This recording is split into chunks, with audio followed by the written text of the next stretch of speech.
isunto nato ng atong tumalandong kay Maria, Iloisang Diyos. Tandaan ninyo ang iya gibing kabuhi mo ang pagsalig sa Diyos.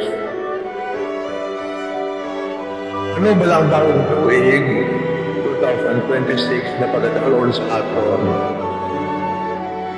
Ang mga blessings wala, may mga kahulugan ini, may ayhan.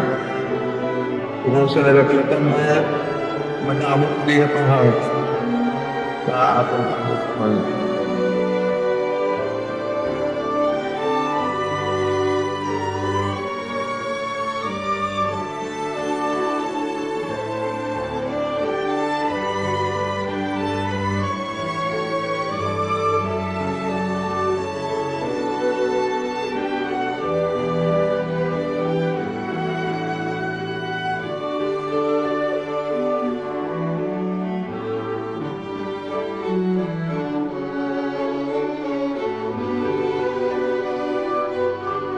To resist these disasters and grant that our policies may be protected by the most blessed Virgin Mary against all dangers and enjoy the same kind of health, body and soul, to live and reign forever and ever.